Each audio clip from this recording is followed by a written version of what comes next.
Yes, hello everyone and good evening. My name is F1 Ponsa, your lovely host. And today we're here again with Changing the Narrative with Dr. Enoch. This is our first event with him for the year, since the year began, but he's not a new guest with Changing the Narrative.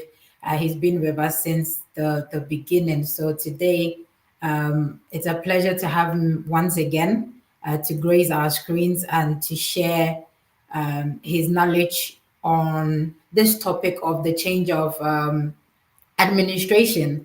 It is something that a lot of people were sort of asking me questions on and my opinions on it. But because obviously I'm not in the US, it's more of what I read on the news or listen on the news, the constant change in the decisions that is being made with the new administration in the US. And I think there was also a few concerns with the cut in the funding as well. I know the US aid was a big one, but now it looks like there is a consistent cut and restrictions on immigration, which is affecting the international students. So, and even on the news as well, there was people posting about their applications. So they already had everything sorted and they were looking forward to start, but only to receive an email to say or a notice to say that they might not be able to carry on because of the funding. So now it's become a lot of hearsay, a lot of discussion. There's now the new bill, OPT, as well being affected. So with all this going on, it's all good just reading or listening to the news. But Dr. Enoch being not just in the US, but having gone through the US system, being in the US for so long, also being in a field where he's constantly involved in finance, as in his department, receiving finance, what he's experiencing now, and in general, what does he foresee in terms of the effects in the long term on applications, funding, even with existing and future international students? And if there's any advice that he can give to international students or hopefuls, do we still consider the US, or, for this administration for 4 years? And is it because of the current president, or is it to do with the party itself? Because sometimes, you have to weigh these two, if this is a party decision or the current leader's decision, and how the future holds. So it's a conversation. Please feel free to ask all the necessary questions in the comment section. When it's live, we don't see who's joined, but we know people have joined by the numbers on the screen. So whoever that has joined, kindly let us know that you've joined so we acknowledge you. Feel free to put all your questions so that we can ask it or try and talk about it.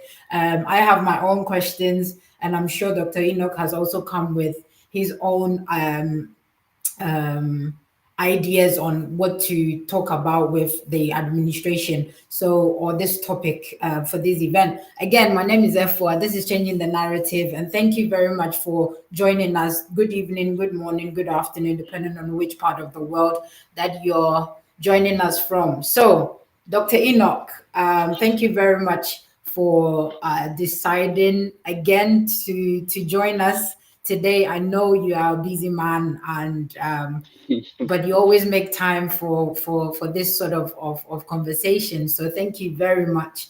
If you can introduce yourself to our new listeners, to know who you are and what you do, and then we can start with the topic for discussion this evening. Sure. Well, thank you. Thank you for having me. I hope my microphone is clear and my camera is also. Yeah. Okay. So my name is Enoch. I'm a research fellow at Columbia University in New York. Originally from Ghana, from the Accra area. I did my undergraduate studies here.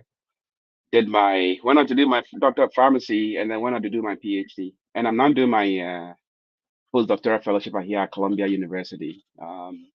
Ifo and I have collaborated on a lot of events like this, and it's been amazing. I take pride in advising people and providing information on anything that has to do with academics, especially studying abroad.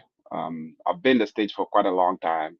One thing I want to make clear is that I've never been an international student, so I am not.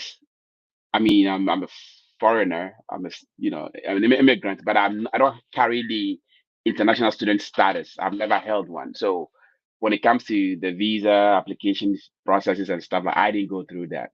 So I want to make that clear. But yeah, I have traversed the U.S. education system like very well for a very long time. My entire time in the United States, about almost like 16 years now, I've always been academic field, either being a student or being a graduate student or being a postdoc. So I'm very familiar with the U.S. Uh, education and academic system. So yeah,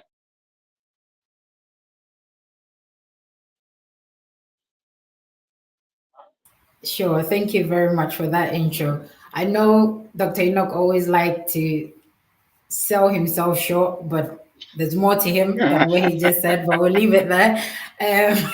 Check on his profile. Check on his profile to know who he is. That's all I'm going to say. So, Dr. Enoch, for this, for the sake of our audience and what this topic is, my first topic or question for discussion would be the new administration. From what you, because you've been in the US for so long and you've had or you've experienced both or different government, different policies, changes, and whatnot. Comparing the severity, like right now, we're talking about now, as in with the current administration. Let's talk about the next 4 years. What are the effects of this, of the change in this administration? It could be yeah. good, it could be bad, but what do you what is the effect? What is the effect? It both Well, in the lives of the of obviously the citizens, because that's, it affects people there as well with these changes. People, citizens get affected. It's not just international students, but current citizens as well. What is, how is the change affecting them? yeah. So you're right. I've been here for quite a while, and I've seen different administrations. I was here during Obama's second administration. I think he was finishing his second administration when I got. Oh, he was finishing his first administration when I got here, and then I was here his entire second administration. I was here when President Biden took over. No, no. So after President Obama, I was here when President Trump took over his first term. So I was under his administration, and then he lost the second term, and then so I was under Joe Biden as well, and then now President Trump is back. So yes, I've been here, and I've seen different changes across the different administrations. Even Obama's administration comparing to Joe Biden's administration, even though they were both Democrats, their policies were a little different, and their economies were very different. The unique thing about this administration is that yes, things do happen when presidents take over, but this time is very unprecedented. We have never seen anything like this, especially not in terms of the economy itself alone. Um, economies, that things happen, right? If you ask somebody who is a true Trump supporter, or let's say a Republican, and not all Republicans are Trump supporters. There's a little kind of like distinctions over there, right? If you ask them what's going on in the economy right now, their description of the economy will be different. They'll be like, some people say it's great. Oh, it's going great. It's going the way we want it, right? Because of their love for the president and his policies. However, if you ask a group of people, they will say, yeah, no, this is not great, right? So that's when it comes to like the economy as a whole. However, when it comes to academics or academia, the consensus, the opinion is unanimous. Everybody thinks that academia has never seen anything like this. The attack and the effect of this administration on academia has not been seen before. I've never experienced that. Have I seen the economy crash or the economy tumble or the stock markets go down? I've seen it under different administrations, right? It happened a little bit under Obama. People complain about when Joe Biden was in office. So we've seen the economic upheaval. But what we are seeing with academia under this administration, it has we've never seen it. We it's beyond our understanding. And it's not just the Democrats who are complaining. It's across spectrum because the effect is there are Republicans who are in academia, there are Trump supporters who are in academia, there are Democrats who are in academia, and everybody is complaining. Everybody is complaining about this new administration and the laws and the executive orders that they are passing that's affecting academia. So yes, outside the normal changes in the economy, the effect on academia is very unique. That's the only thing I can say. It's very unique and it's not looking good. As to for the next 4 years, what's going to happen, we don't know. We know what's happening now, and we can only predict that it's going to get worse. Because, yeah, at least I will leave that question. If there's anything in that question that I haven't answered, but I'll wait for the next question. I know we have a lot to talk about. So yes, Sure. academic wise, we haven't seen that before. We haven't. It's like an attack on academia. Right. Okay, so my next question is going to follow from what you just said, or the opening statements. So you said it feels like an attack on academia. Could you add more emphasis to that? If you say what is happening in academia, what is really happening? Okay, so academia is anything that has to do with education, right? Formal education, colleges, high school, middle schools, those things falls under academia. And usually when it comes to academics, everybody understands. Generally, society understands that education is good, right? We need more teachers. We need teachers to be paid. We need teachers to be protected. We need to have programs that take care of disabled children who are in school. We need money to fund our universities to do basic research, which can then be translated into clinical research, which then becomes useful for the general society. So along the years, academic institutions have always had the support of both administrations, both political parties, right?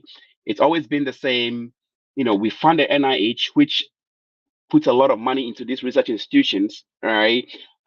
We fund the FDA, which also collaborates with some university institutions. So that has been the norm for decades. No political party has been in office where they are making significant slash to the government budget that goes into academia. I'm not very sure of when the U.S. Department of Education was formed, but this administration has cut down the Department of Education, right? And it's yeah. The Department of Education has been slashed significantly. A lot of people have lost. They are actually trying to get rid of the Department of Education on the federal level so that the states will be responsible and have their own Department of Education, which is very disastrous because there are some states in the United States that are very behind when it comes to education. Their primary and elementary school educations are very terrible, and you can tell by if you go, I don't know what website it is, but you can look it up. You can see that certain states are very poor, right? So there's not a lot of money that they allocate to education. If you go to those states, they don't have top institutions. Most of the people there are very uneducated. I mean, formal education, they may have like career, trade education and stuff like that. But when it comes to like research institutions, they don't have those, right? Because the state doesn't have enough funds to push into those things. So their major source of resources, funds to support those education system is from the federal government, right? So now cutting that federal government is even going to make those states even very poor and suffer academically. There is a political component to that. It benefits certain group of people when you take out education from certain states. Um, so yeah, that's the biggest change. It's there's a specific target for specific target towards academic institutions, and that's the biggest thing that we I can talk about. It never happened under the Bush administration. It never happened under Obama administration. It never happened under Joe Biden. Even Trump's first term, it didn't happen. He didn't touch the Department of Education at all. So his first administration, which was before Joe Biden took over, he never touched academia. Nobody panicked, right? Universities were getting their funding and everything was great. But this particular term is very different. It's very, very different. So, people with disabilities in schools are going to get affected because there are special funds that goes to support these people. Research institutions. So in the United States, universities are classified based on the research that they do, and I know we're going to get that into that. So to train new trainees, to have new trainees, the federal government give money to these institutions, right, to recruit graduate students, to pay them their stipends and all that kind of stuff. Because when the PI writes a grant, they factor all these things into it, right? So now that all these are being cut, it's affecting all the universities across the country, everywhere.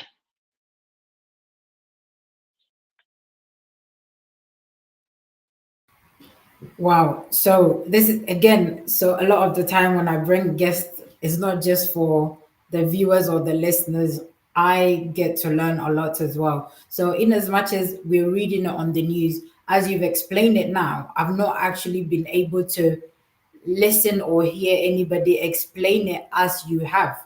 It is all to do with, oh, these cuts, that cuts, and there is no sort of detailed explanation as to how far or the ripple effect of these cuts. So now that you've explained it the way that you've done, it's it's added more emphasis on the effect that we're looking at, not just on the international students that who are the reasons why we're having this conversation, but even with the nationals as well, like locals, the US citizens are being affected in diverse ways that we can only imagine. So now my next question is this to save money, and is there any money to save? Because I know a lot of administration when they take power is, let's save money.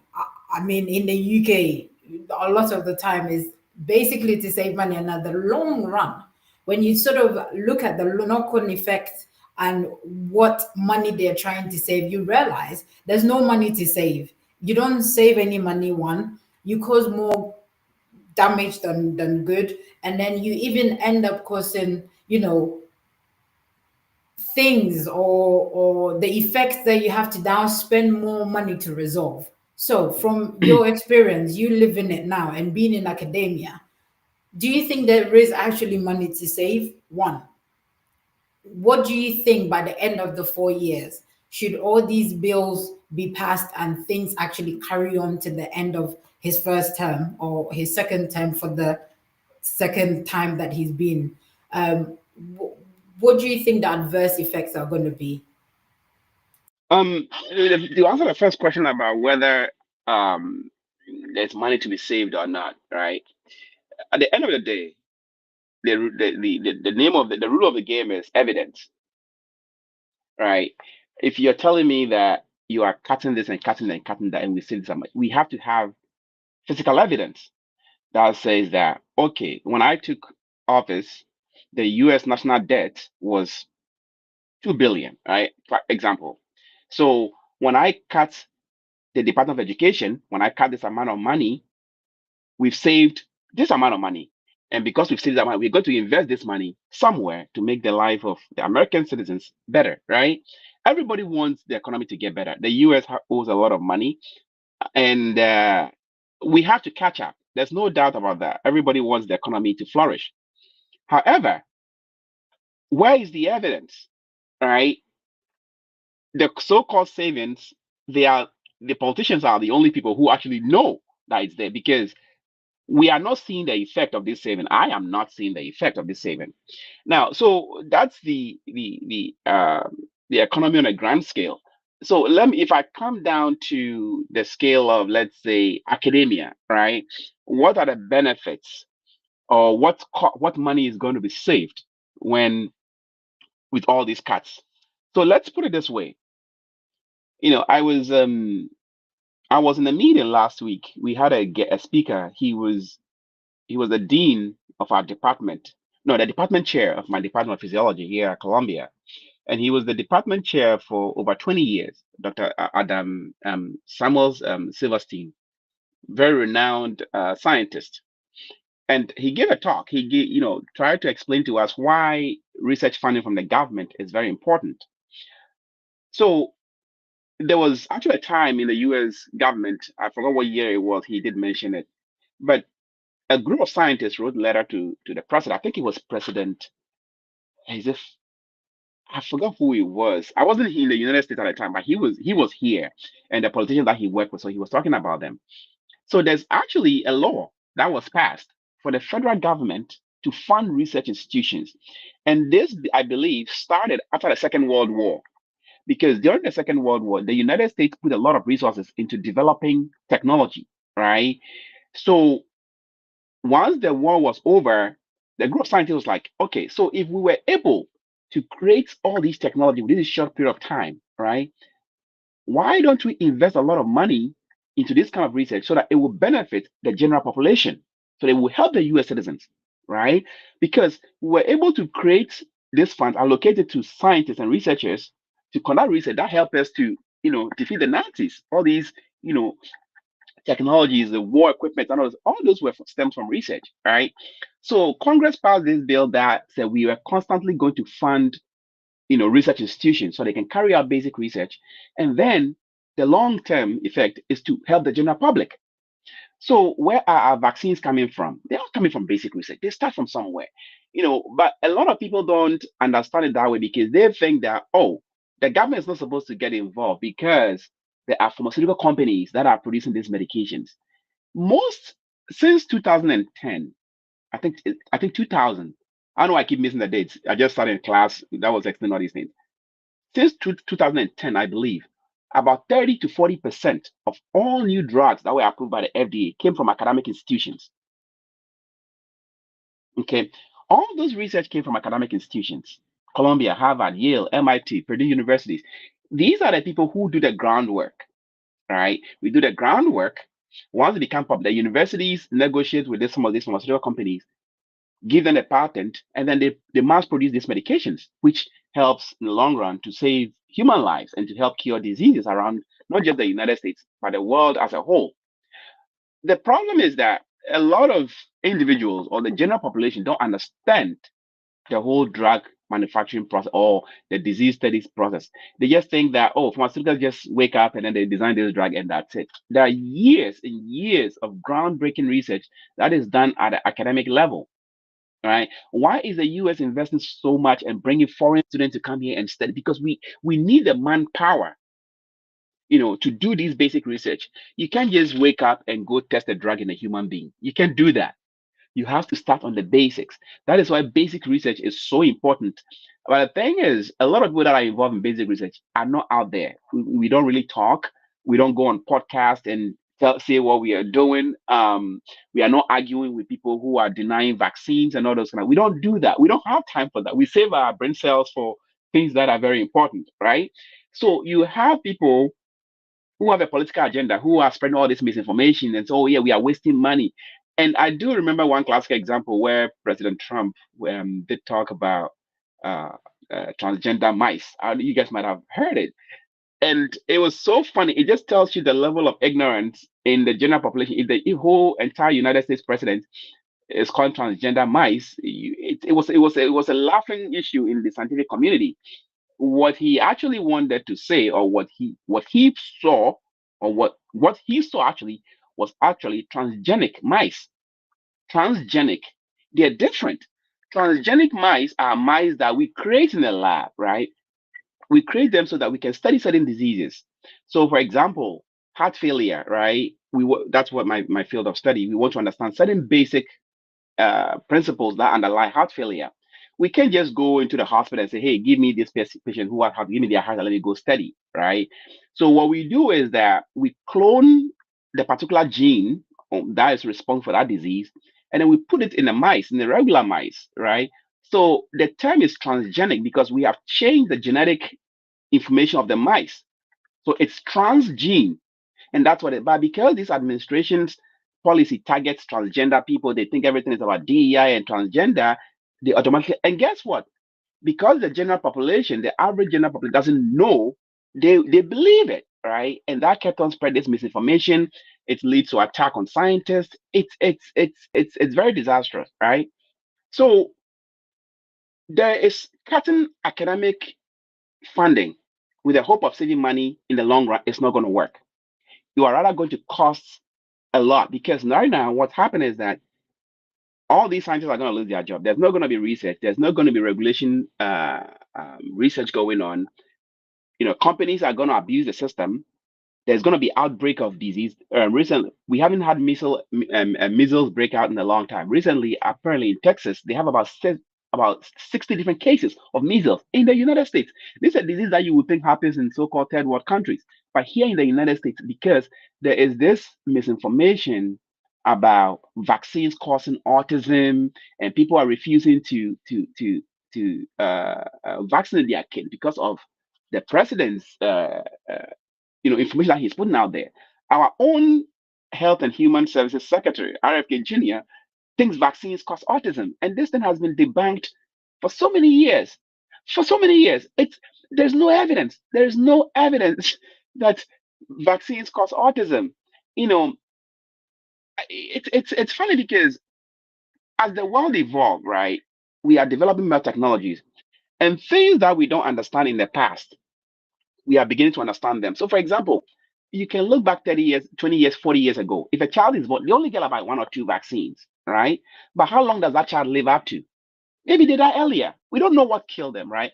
Now we are beginning to understand that, oh, there are other diseases that children can contract, and there's this vaccine that can prevent it. So 10 years, if kids that were born are getting two vaccines, now they are getting about 50, maybe eight vaccines, right? And it's rightfully so, because we understand that there are other things that these kids to be children, infants, could be exposed to.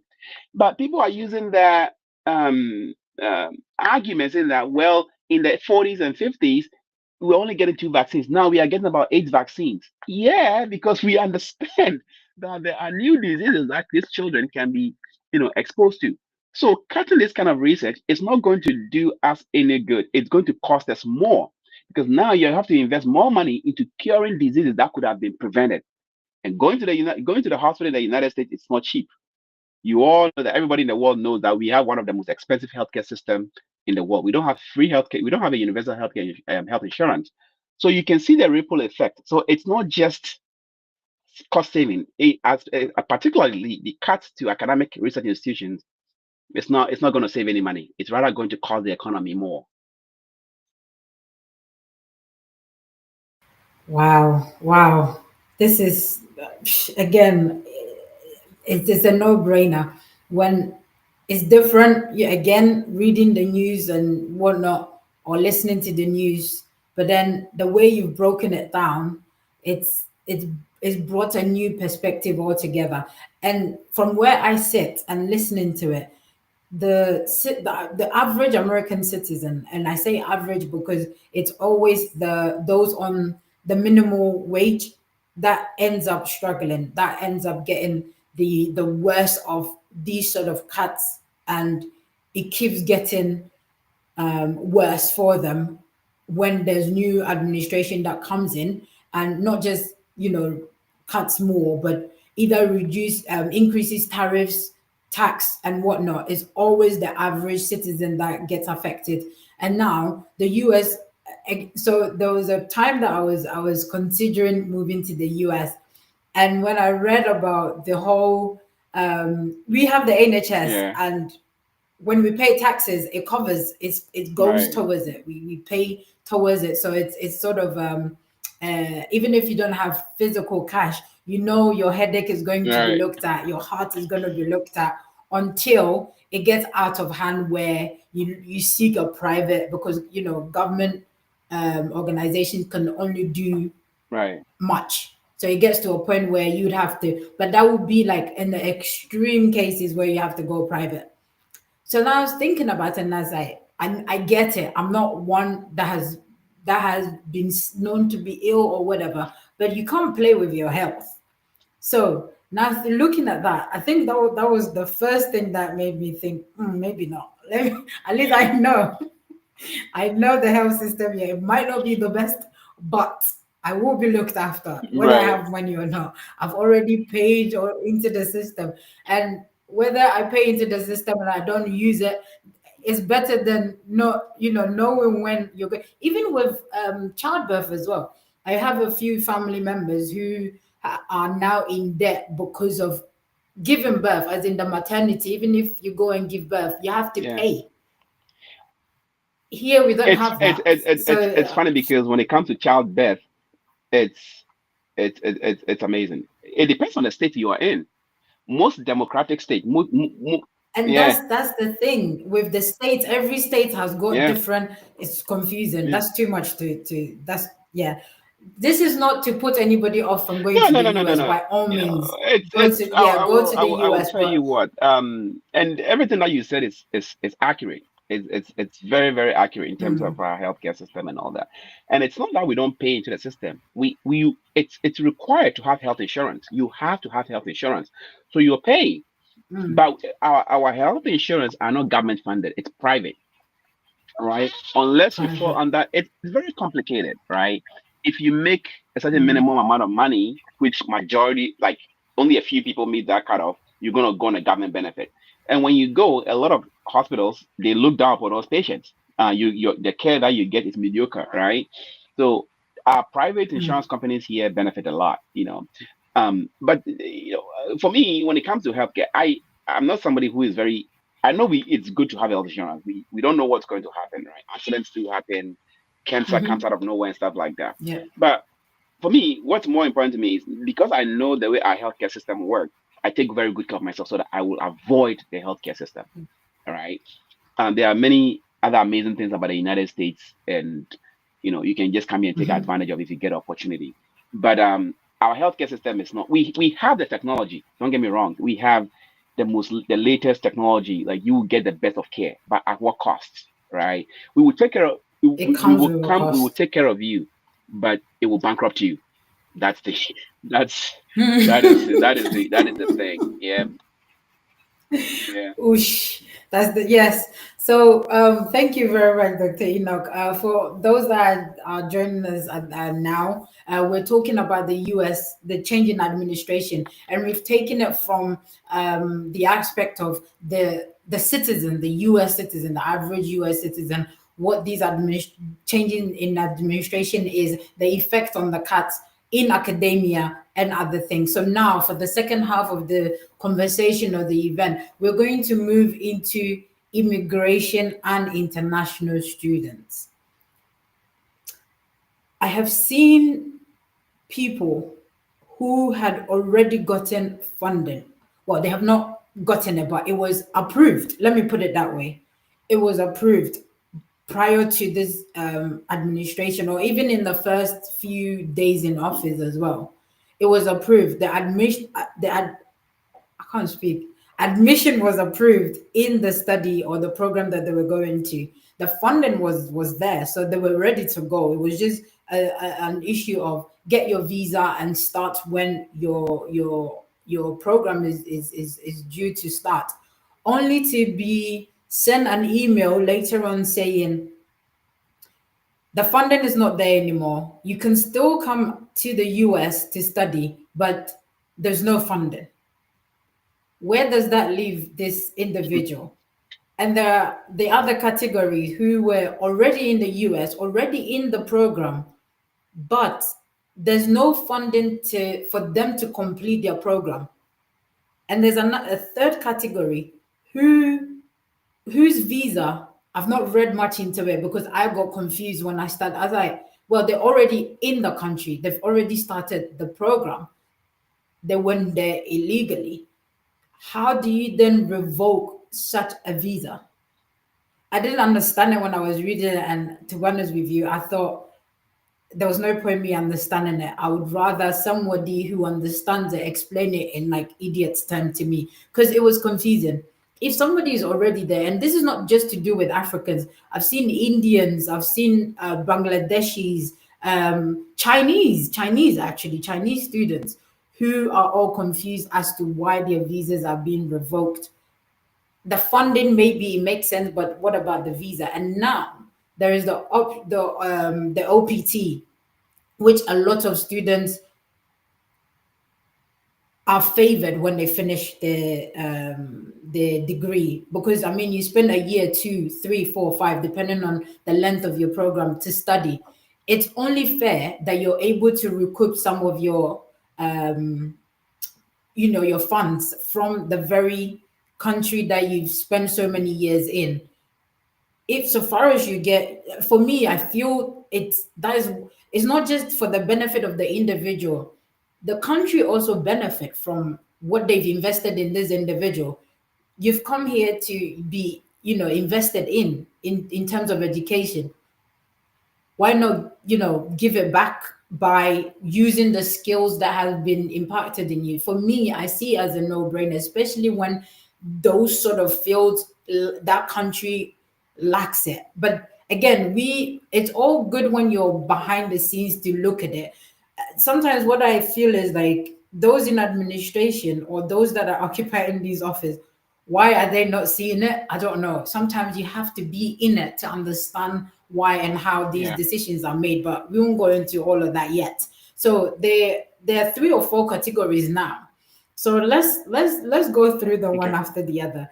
Let's start with those that are there now, that their visas sort of are now more or less they're there illegally now. Their visas are being revoked. Their funding is non-existent, or there's the potential of it not carrying them through the length of their program.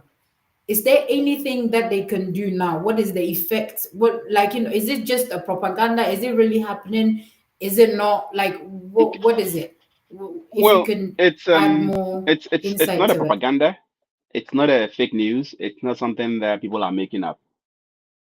Let's you mentioned you. I was listening to you when you mentioned 4 categories. So let's start with the people who are already here. They are admitted to the university. They, whether it's undergrad, whether it's their PhD program, so that means they are funded.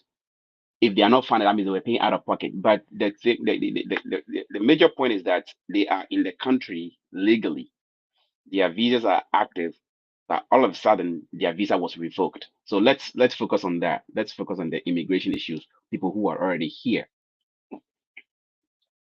So I am here at Columbia in New York City, and this is where it all started.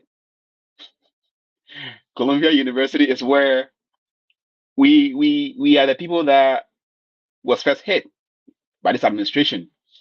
The first international student, or the first person, not I don't mean international, the first student who was arrested.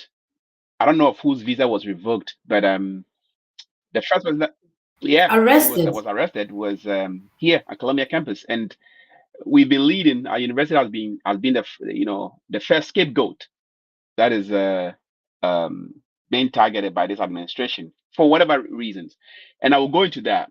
This session will take a little longer because it's a very interesting topic to talk about.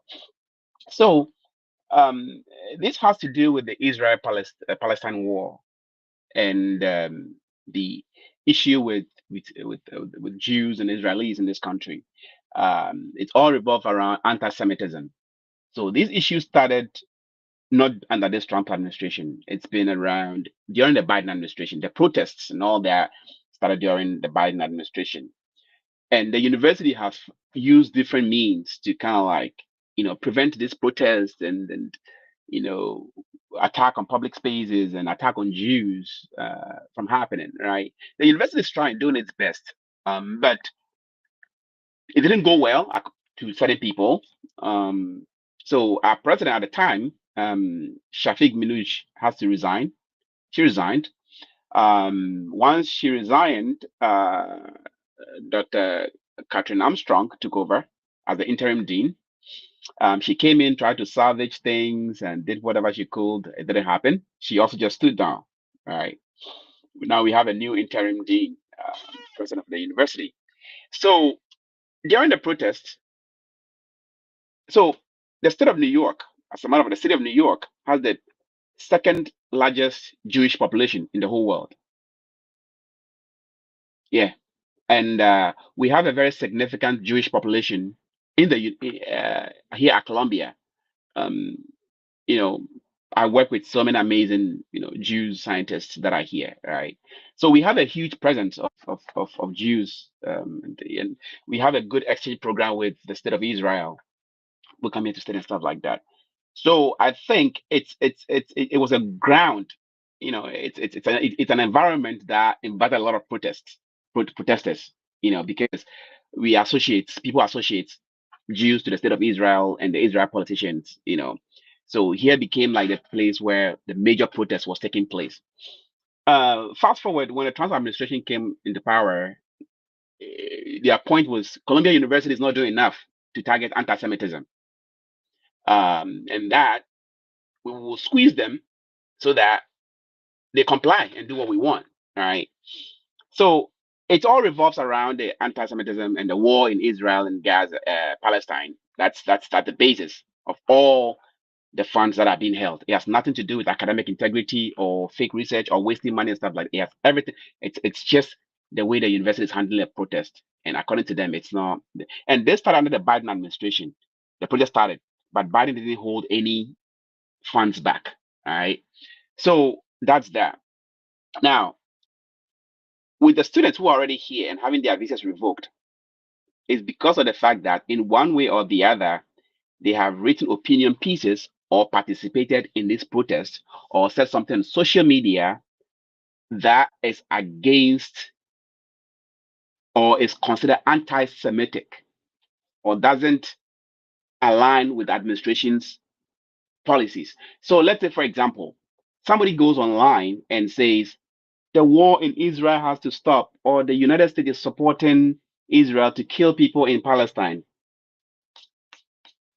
If your name falls under them, regardless of, it doesn't matter what matter you are here, they can deport you. So a lot of the people who were already here on a legitimate visa, that was the grounds for their visas to be revoked. In a lot of people's opinion, that is free speech. All right. You're an American citizen, you're in the United States, you have the freedom to criticize any foreign government if they do things, whether you like it or not, right? You have the freedom to express and disagree. So Mohammed Khalil, one of the guys here at Columbia that was arrested, he is actually a permanent resident. The wife is a citizen, and he's doing his master's. He's still in detention. He was arrested. They are trying to deport him. But the reason why it's been very difficult to deport him is that his case is the one that has gained a lot of national attention. So deporting him is very difficult because he has a green card and he was the lead, he was a liaison between the protesters and the university administration, right? So he was the face of it. So he has a lot of people supporting him that are fighting for him to stay, and that's why he hasn't been deported. If he was like an average schmojo down the street, he would have been gone a long time ago, just like it happened to the other Indians and the other people, right?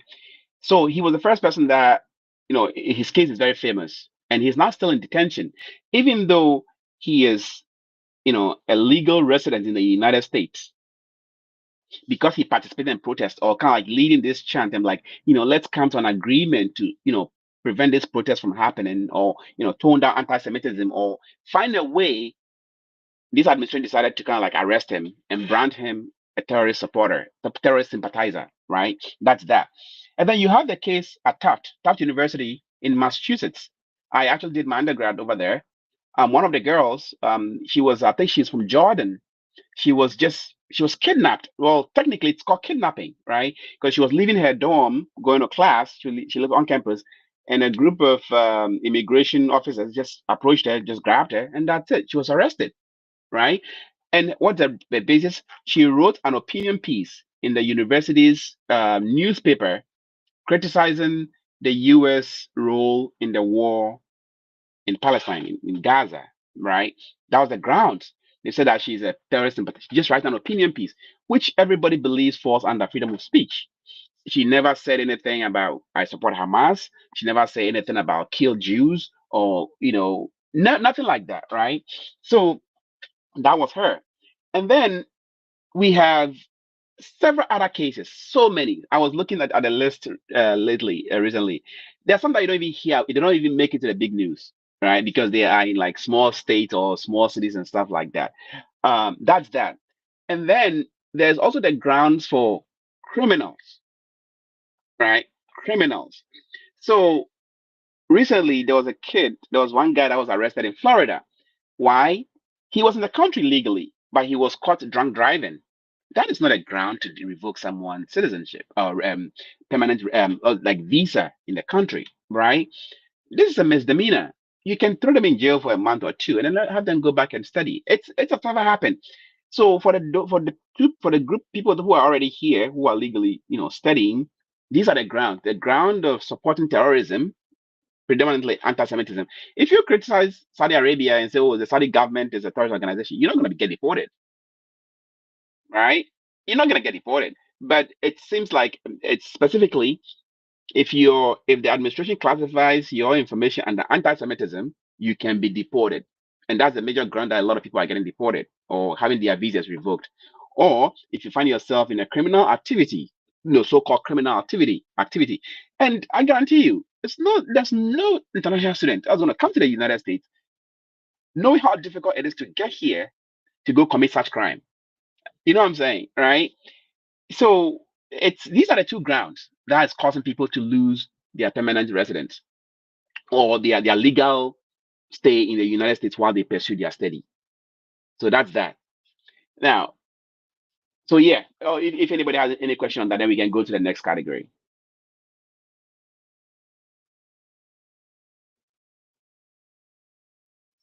I'm speechless. I don't know. I didn't know it was this Yeah, intense. I mean, I'm not surprised, but I'm speechless. I didn't again, we just hear the surface of these things, and sometimes when you listen to the news, I'm a bit skeptical of making decisions or forming an opinion based on what I hear on the news now because of how it can be crafted which is true. sometimes. Which is true. Sometimes the Um, way the narrative is put in the news outlet, mm, depend also on the news outlet that you're listening to. They have their own I propaganda mean, agenda. Yes, yes, it's different from when you exactly. live here and you actually experience Yeah. this. Yeah. Wow. Arrest was a strong one. Hope says arrested. Interesting. Yeah. Oh yeah. I didn't think it was that Oh yeah, extreme or it's like the two cases that I that's gave you are just two of them.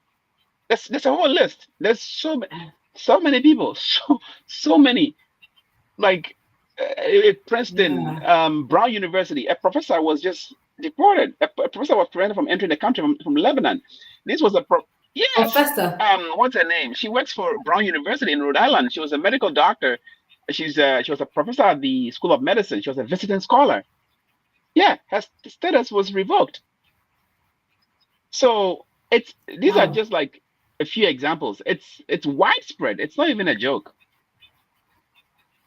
Wow. Well, now I actually understand why people were very scared and the whole, unrest amongst people that already have their visas and had been like legally been in that country for so long. Now it makes sense. But the only advice that's me, my opinion, when you publicly sort of talk about an administration, you never know when it's gonna come It and shouldn't. bite you. It shouldn't come and bite you. It It shouldn't. might it Right. shouldn't it shouldn't, but it's how you phrase it as well. Like you said, it's an opinion. So imagine giving your opinion and the freedom of speech, and then the way it gets taken. So I always tell people there is time and place for certain discussions and things. So I'll give you an example. In the UK, there's a guy who lost his job. Someone literally just came and asked, what do you think about this whole LGBT stuff? And normally, I have formed my opinions. I know what I think, but I do not get involved in those conversations. Not to say I don't want to voice my opinion, but you always have to be diplomatic about these things these days. So the individual thinking, oh, this person just wants to hear my opinion, and this is an okay, like, an okay forum, didn't know how far this was going to go. HR got involved, and I'm here. there's some policy that is small print in the policy of that organization. They used it for this individual to lose their job. So when it's okay expressing your views and opinions, but just be Mm. careful. That's all I can say, especially if you're looking to, even in the country that you're in. There's also another example of it's actually a US application, visa application, where they pulled this individual's social media post years ago. They pulled it up and said, because of this, and they didn't even hide it, because of this reason, you're not entering this country, because we don't know what you're going to be Right, saying about right. this country. Which is true. So I mean, there are certain things that are very are grounds for your visa to be revoked or to be prevented from entering into a country. Every country has those criteria, right? So there are some extreme cases, and there are some cases that are just falls under the freedom of speech. It's for me, it's a government that has an agenda, and whatever means it takes to accomplish those agenda, they will do it. We've had President George Bush, who was president, he was a Republican. Nothing like this happened, right? Anti-Semitism has been around for centuries in the United States for years, right? And this approach has never been used. So we are in very unprecedented times, and it's very difficult to understand this administration way of dealing with the issue. But yeah, like you said, that that yeah, advice, the the only way to advice go about the it is to advice you be gave is careful. right. Just be careful. I have a very strong opinion. I value morals over everything else. I like to speak my mind. I mean, when I was young, it was different, but now you begin to realize that, you know, right is right and wrong is wrong. I don't care And what it costs me. yes. You should be willing to say it, but you have to gauge yourself. You have to know what you have to lose and what you have to gain, all of that. So that advice was very sound. Just be mindful of what you say. Be mindful of what you post. I used to be involved Absolutely. in a lot of stuff. I used to post on LinkedIn about my political thoughts and stuff like that. There are certain videos that I don't mind, but now I'm cautious about those things because of my career and the field that I want to, where I want to get to in life. So yeah, it's advisable. It's very good for people to be very cautious of the things that they say. Of course, yeah. Yeah. So same, when I was very young, and I was very loud on social media back then, before I completely went off for like almost 10, 12 years, and then now I'm Yeah. back. But again, it is one, how you craft it, and also the organization that you're in as well. What are their policies? What do they, so you need to know all of these things. We're not saying do not voice your opinions, but just be mindful, Right. because you never know. That's all we're saying. So Hope says a friend also suffered from this decision by the executive arm of government, which had impact on these universities in the US. Yeah, it's actually quite close home, or closer home than we think. I know three individual, they went through a lot to get there. Yes, only for this administration to come in and say there's no funding. So they would now have to sort of start the whole process again. And it's also sort of contributed to me, approaching you to say, I think it's time for us to talk about this. Because, yeah, so Now let's go to the other categories, those that have not yet entered the country, but everything seemed like they were almost there. But they were just waiting for a date. Some were just waiting for a visa approval for them to be able to start, their new journey, what they've been applying for, all the money that they've put in, the time and whatnot, only to be told it's okay if you're coming as a paying student because now there's no funding. Um, what I don't even know how to formulate this I think I question. know where you're getting to. Yeah. Thank So you. with that, which that is not unusual. That is not the even the hardest part. That's just I don't want to use. That's normal, right? Let's say you got a job offer and a new CEO comes in, his policy doesn't align with the department that you are hired. And unfortunately, when you were hired, you have 1 month to start. Before that 1 month, that's when the new CEO take over. And he was like, no, we don't need this department, and they slash it. You're definitely going to lose your job, right? Even though they've given you the offer because of the company's priorities. So for those people, I won't say it's surprising, right? Because that's what's going to happen. So the reason why it's not surprising is because now the way PhD programs work in the United States specifically, and the reason why we tend to hire a lot of international students into PhD programs, or we admit a lot of PhD programs, um, is because the students don't have to pay anything out of pocket, right? And how is that possible? And that brings us back to the concept of basic research that benefits the United States, right? So most researchers in academic institutions, or most academic institutions, have this money, get this money from the federal government that goes towards research. Either the individual researchers in the university have written grants, which are majority about, I would say over 80% of our grants comes from the federal government, the RO ones, the K awards, the foundation training grants, everything from the government, right?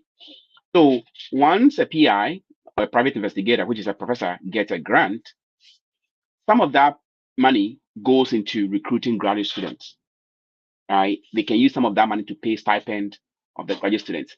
And why do they do that? Because the graduate students are going to come in and work on the project, on the grants, the grant that they wrote, the project, right? The students are going to come in and help to work on those grants. That is why in the United States, you can't, especially in the STEM field, this applies to the STEM and like the sciences, the physical and life sciences, right? That is why you can't come in fresh and say, I want to work on, came in with my idea and I want to work on it. No, it doesn't work. That's the reason. Because then how are you going to fund it? How are you going to buy the reagents to do your experiments, right?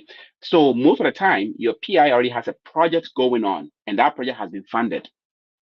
So that is that aspect. Now, there's also the aspect where the money is not coming from the PI's grant, but it's coming from the university money that they got as a bulk.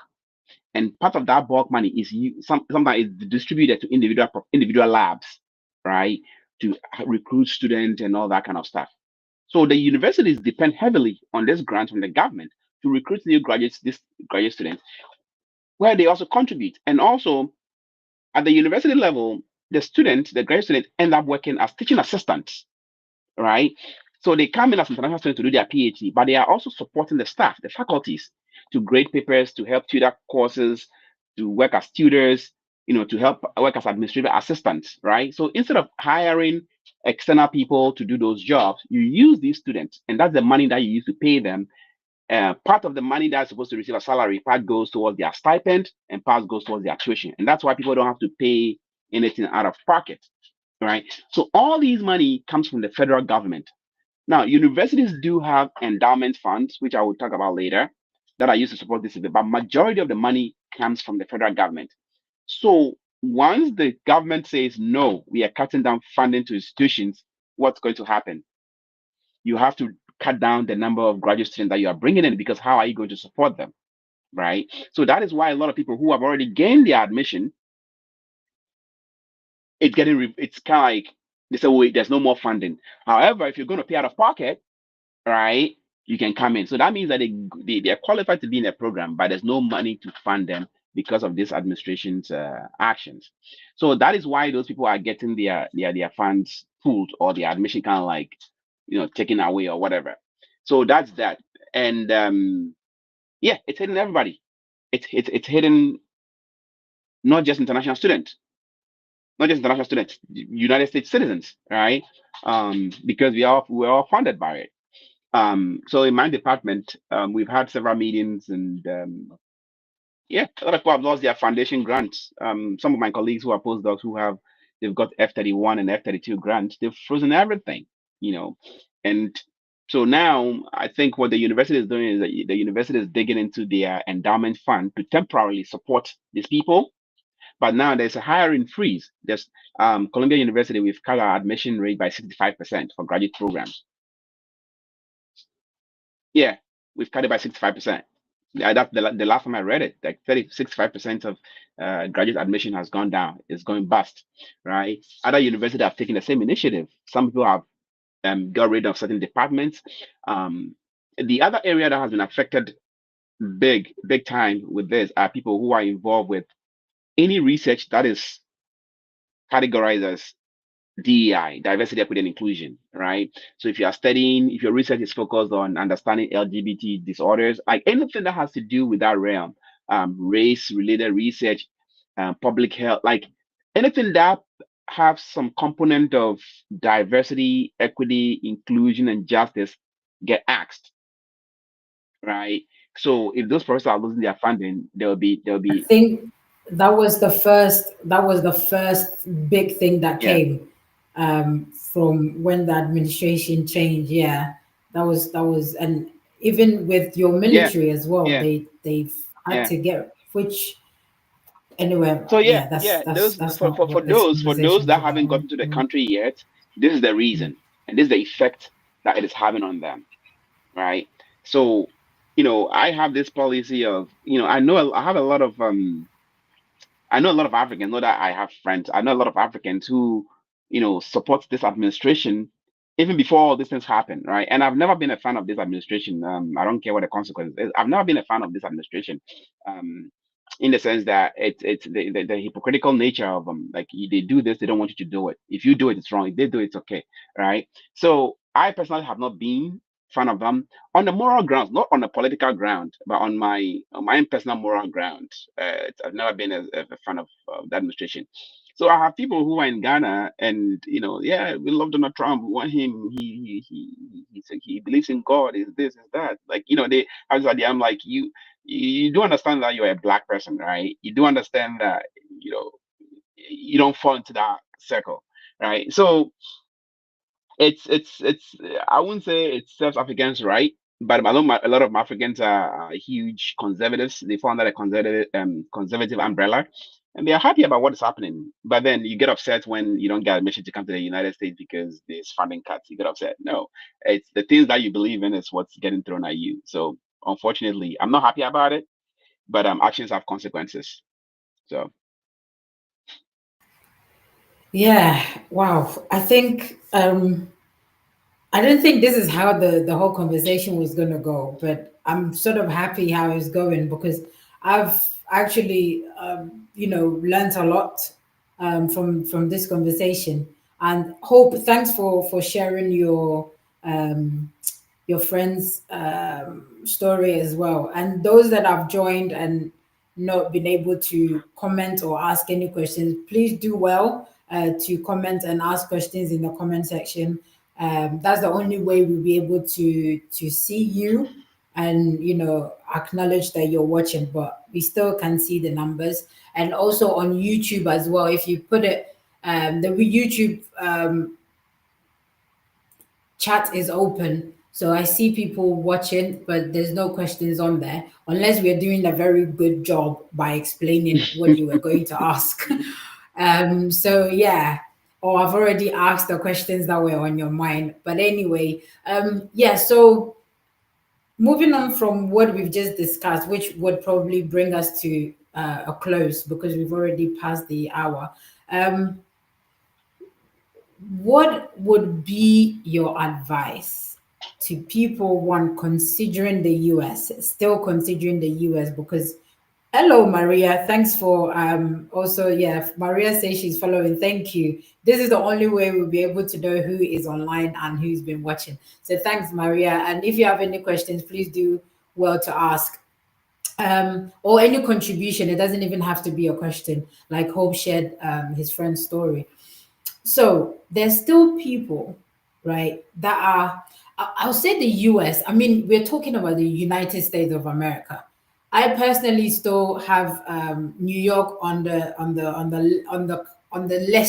my list of things to do, places to visit before I die.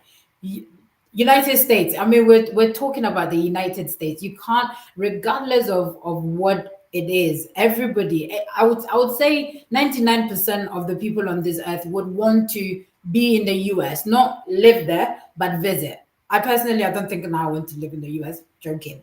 I'll visit. I've got families there that I need to visit, but New York, concrete jungle where dreams are made of. Everybody wants to come and live the American dream. That So I'm you still in New York can't, right now. you know. So we all want to be where you are and build dreams out of this concrete jungle.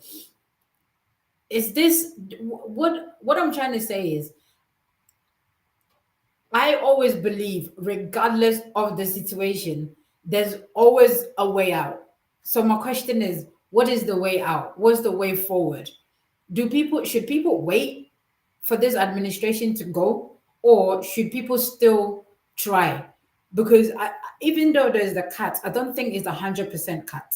It's only from where I sit and forming my own opinions, which is wrong because it's just opinions based on the information at hand. It's only going to make the whole process harder than it already is, um, and limited to certain programs.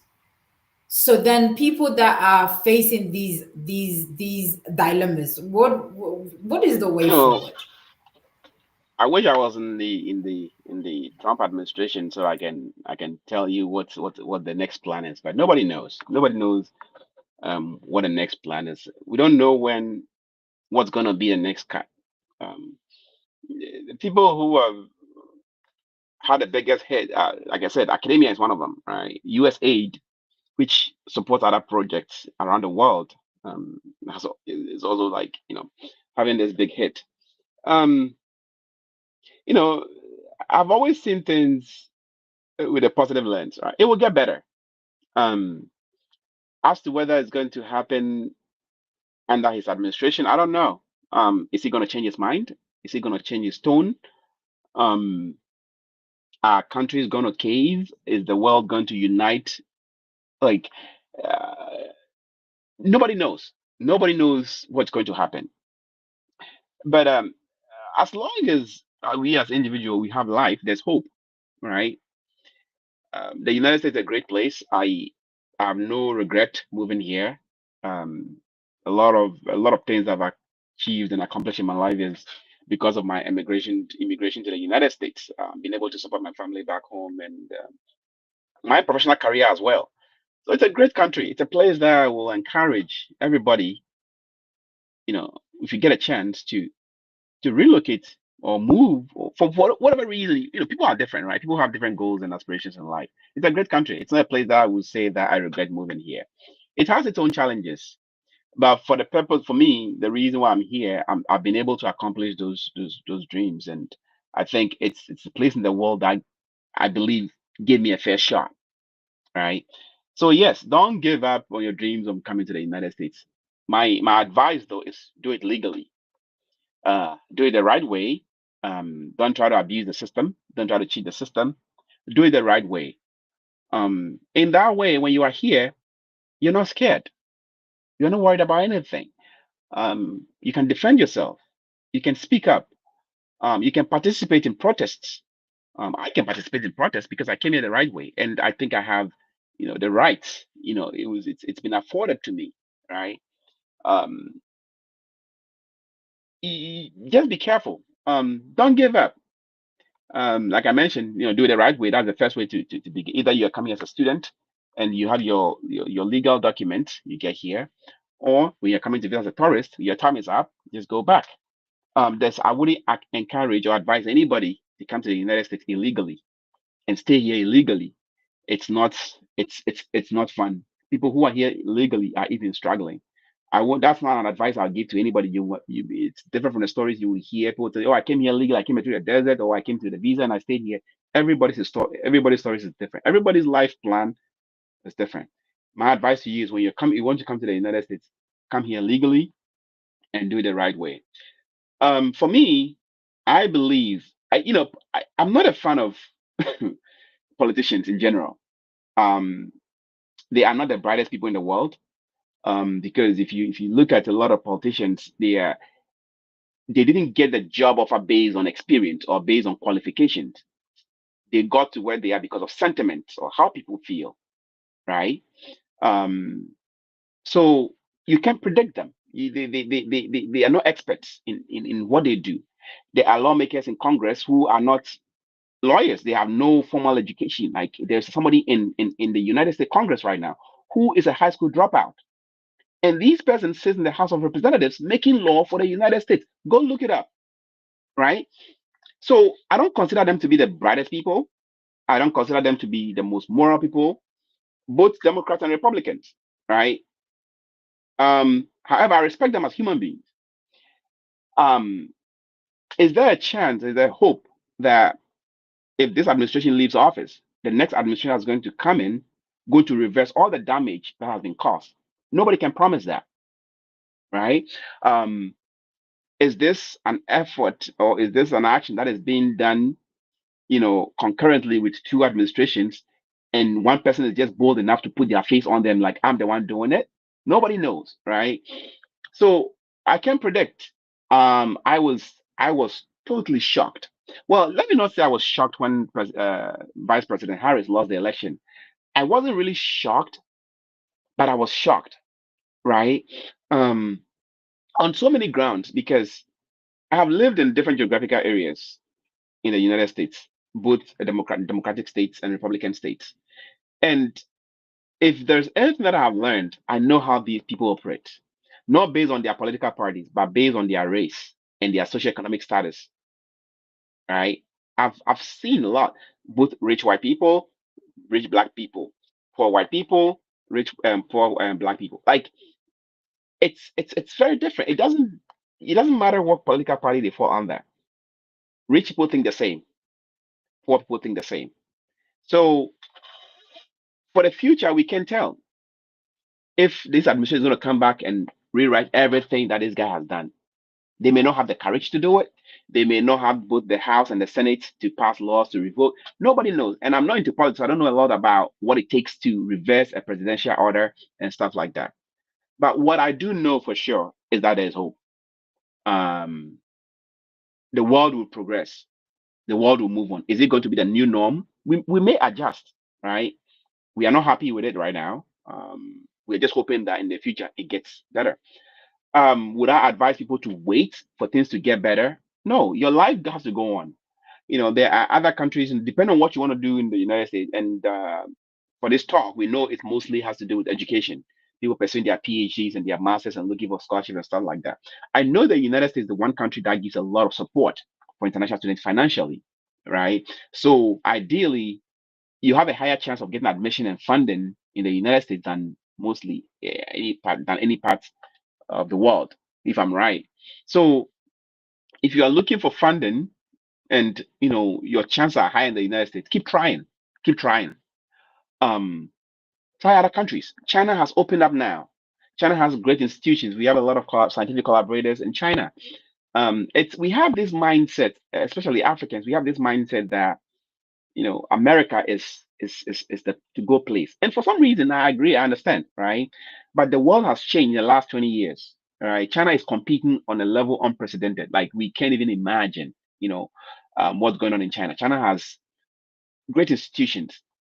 Canada, right across the border from us, right? They have great institutions. Look into those options. If your passion is actually to study or to get a PhD in a specific field, look into other countries. Australia is there. The UK is there. Um, Don't give up on your dream of achieving higher education. The United States is not the only place. It's a great place to have, the support and everything. But don't limit yourself because of the unprecedented. Keep trying and have other options as well in terms of other countries. That would be my advice.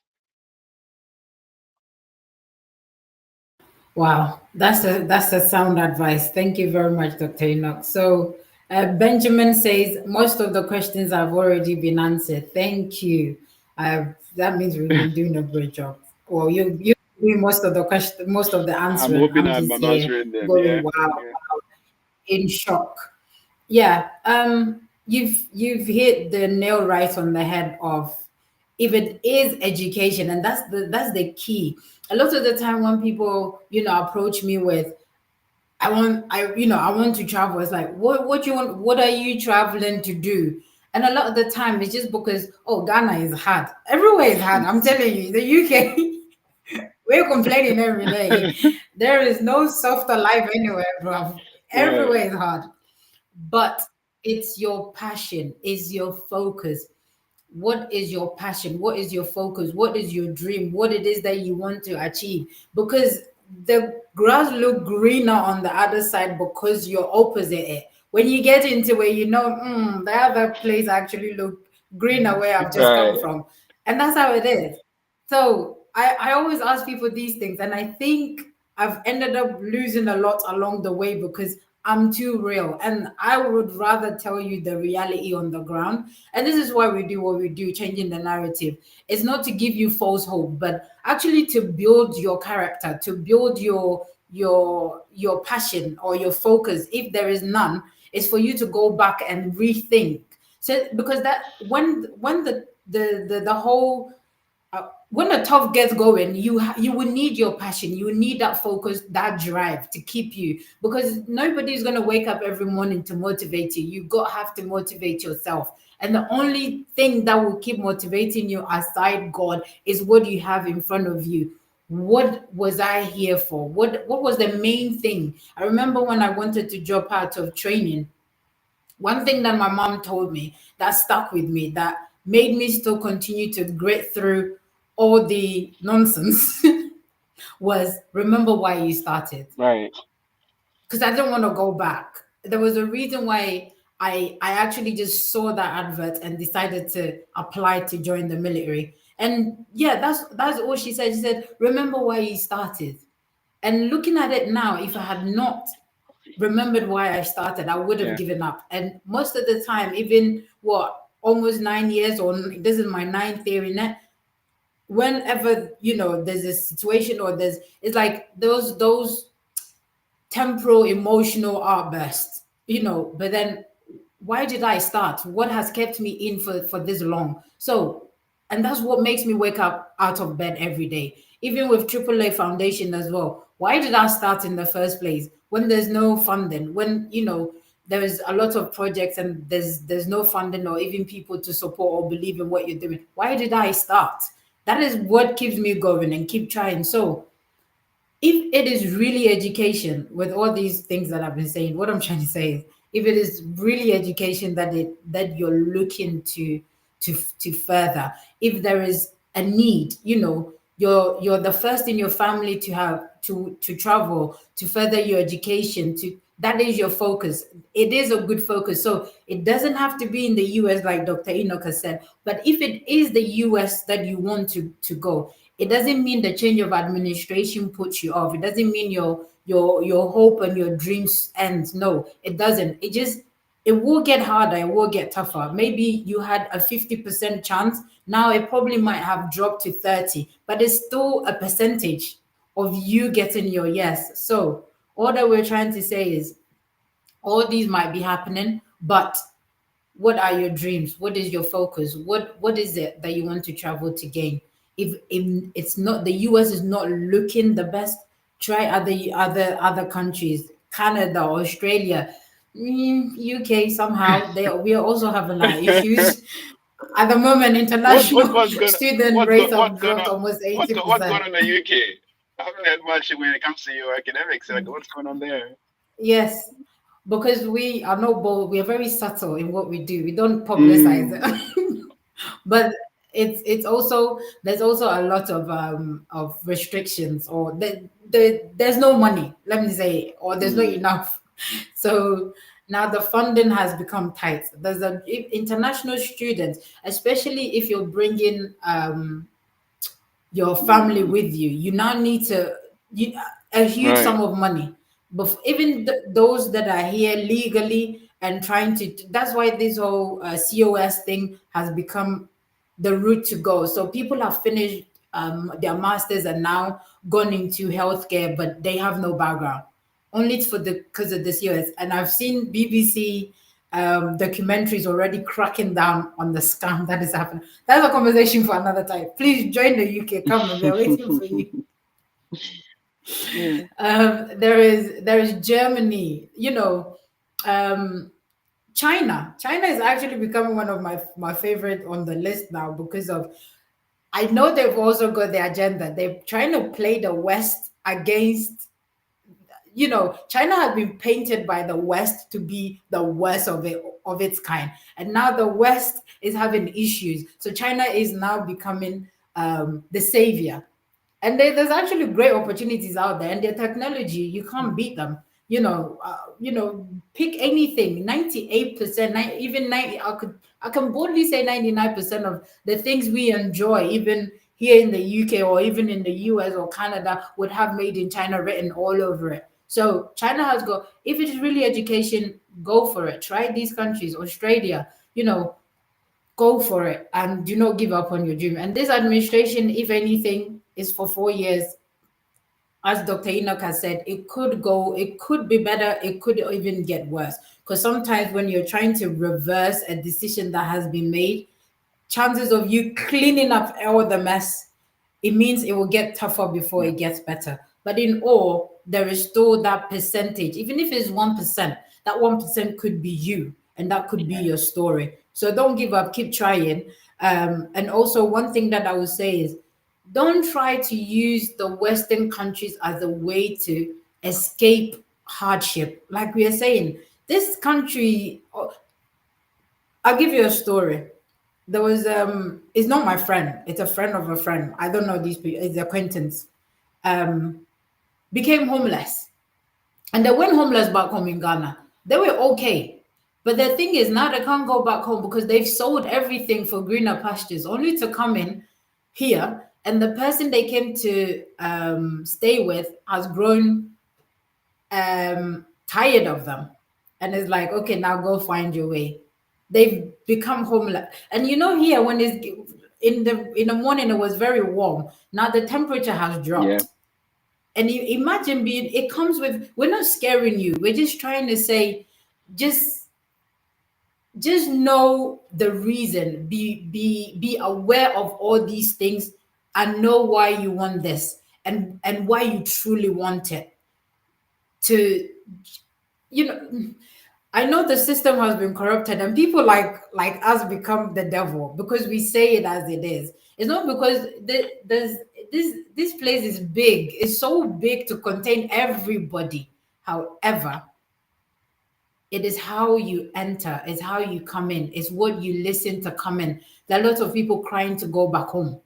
And that's not because they're lazy. It's just because the struggles here, it hits you differently, especially when it's out of your Yeah. comfort zone. That is all we're saying.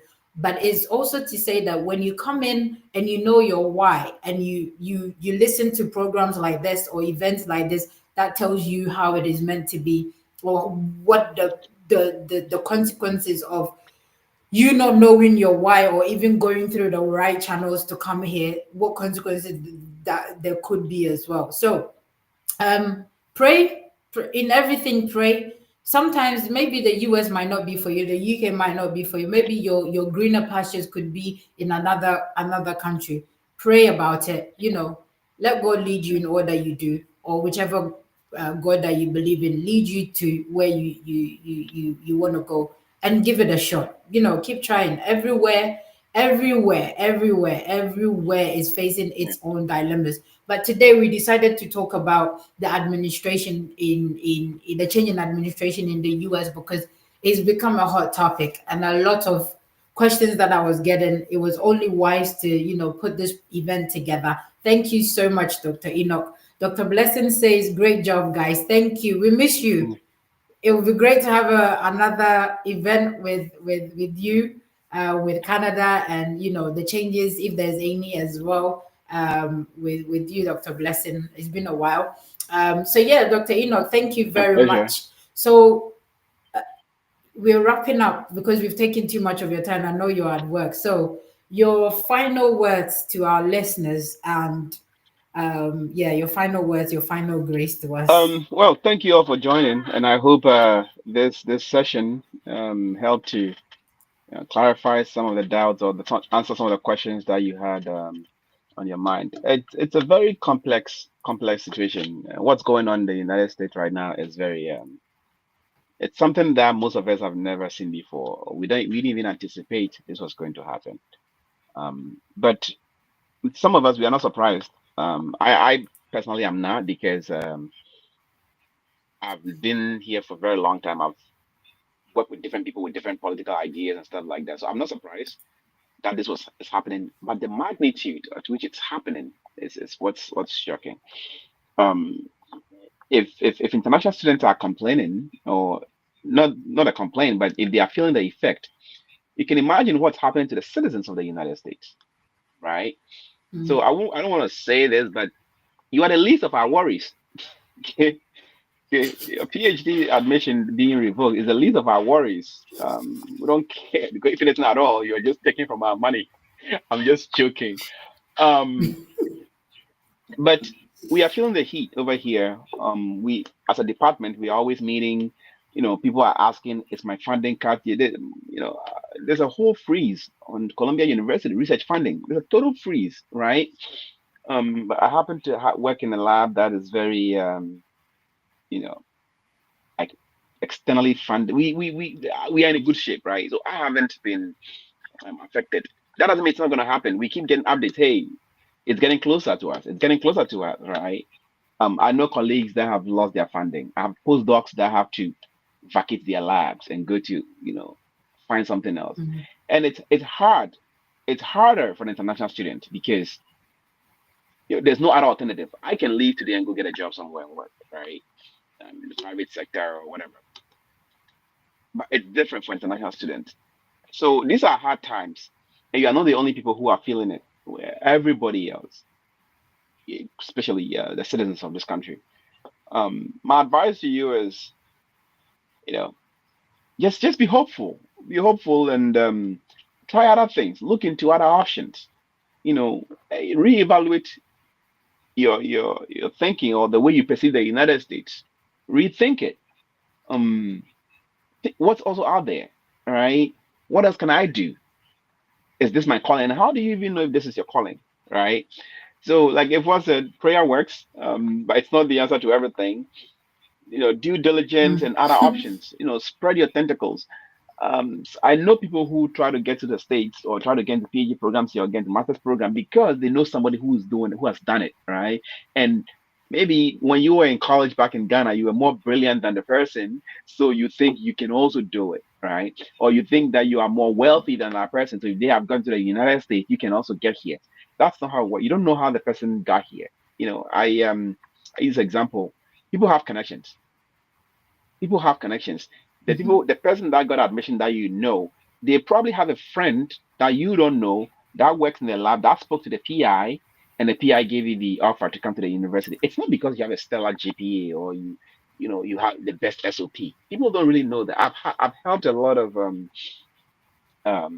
guided a lot of international students to get admission to PhD programs, especially PhD programs, and sometimes it's not your GPA, it's not your qualification. So some of you, some international students have this mindset that, oh, I graduated KNUST with like 4.0 GPA. I went to Legon. I was the top of my class. I was a valedictorian. And this person who is not even, didn't even finish with second class is in the United States. So you put this undue pressure on yourself because somebody has done something that you think you can do.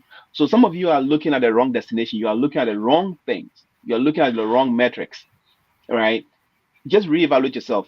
Do things because you want to do them. not because other people have done it. To some of you, maybe it's not even your plans to come to the United States, but because you know somebody who has done it, like, oh, then I should also do it. Mm, Some of you think that Ghana is so hard that I can live there. I don't have any relative here, and I don't want any of my relatives to come here. I do not. I'm not even joking. It's a serious thing. I have brothers that I have a cousin that came here. She's doing a PhD here now. But I don't want any of my immediate relatives to move to the United States. For different reasons. Which will be another topic for another day. But just reevaluate things. These times are unprecedented, and you can't sit around waiting for things to change in mm, the United States for you to get a chance to come here. And there's not even guarantee that you get a chance to get in. Getting to the United States is very difficult. I will tell you that. And as mentioned earlier, do it the right way if you have to. So reevaluate your decisions about your life and your future. Look at other options and just be hopeful. Be hopeful. Whatever you are doing back in Ghana, keep doing it. Just do your best in life. There is a saying. I don't know how I can't say it, but I think you guys can relate to it. This thing, vise, cola nut, right? It's very mm. bitter, right? It's very bitter. It's a very bitter fruit. And we have a saying in Ghana. Say it translates this way: regardless of where you sit and chew cola, it's still gonna be bitter. It doesn't matter. It's, It yeah, doesn't it doesn't change. The exactly taste whether you sit doesn't in the change. White House or you sit in the UK Parliament or you sit in the toilet. It's still gonna taste bitter, right? So if you are destined to be great, it doesn't matter whether it's in Ghana, whether it's in the United States, whether it's in the Sure. UK, you're still gonna Mm, be great. That's how you are made, right? mm. So destiny also counts. So don't put undue pressure on yourself. Be hopeful and just do what you gotta do. Yeah. Wow. Thank you very much. The ending sums it all up. It really doesn't matter. It doesn't. It doesn't matter where you are. If you're gonna make it, you're gonna make it. People are making it in the desert. I mean, when COVID hit, millionaires were made out Yes. of that situation. So it doesn't even matter. So just know you're wise and do the right thing. So, Dr. Enoch, thank you very much Absolutely. to all our listeners and viewers on YouTube and on LinkedIn. Thank you for sticking with us till now. I know it's meant to be an hour, but sometimes we can't help it. It gets to a point where the conversation needs to keep going. And yeah, so thank you for sticking with us. And what I would say is, if you're still considering, studying abroad, your dreams are valid. Get in touch with us. Dr. Enoch is always open to mentor, support, and give you sound advice, and even signpost you if need be. I'm also here, SOPs and that. Come to me with specific questions. I think this year I've been quite harsh on certain things, because last year I ended up stressing, and yeah, for some things that I shouldn't be stressing. So yeah, if you're coming for anything, let it be specific, for to help you and myself in terms of the my availability. One, what, because I don't know it all. It's My knowledge is very limited. A lot of the time I have to go research, read, and to give you the concrete answers, because yeah, I don't know it all. And it, when you come with specific answers to, it makes it easier to signpost you earlier or early, so that we don't waste each other's time. And also, if you're still considering, or if you're considering, let me put it in general, if you're considering studying abroad, it is worth it. The education here is worth it, because it exposes you to culture. You know, don't It's the US, it's the UK, it's China, it's this, is that. Depending on the country that you want to go, the networking is great. So by all means, is worth what it comes with. I'm not gonna lie. And the quality of education as well. It's not cheap or pass and forget. If you're working in a lab, the equipments are there. So by all means, we're not here to discourage you or anything, but we're here to encourage you and give you the reality on the ground, in as much as we're here to also support you. So thank you very much again. This is Changing the Narrative. I'm your humble host of Form Ponsa, and I was here with Dr. Enoch Amarh. who has been our guest and has given us the reality on the ground. We started with the citizens of the US and then moved ending it with the international students. There's still a chance for you to continue with your dream. So thank you very much. If you have questions at the end, come to us and then we'll be able to signpost or advise or, do whatever that we can to help you out. So thank you very much. And please check out AAA Foundation as well. We need your support in every way, shape, or form. So AAA Foundation. So thank you very much. If you're looking for volunteering as well, our doors are always open. Thank you once again and have a great evening. Enjoy your weekend. Stay safe and your dreams are valid. Thank you. All right. Bye bye.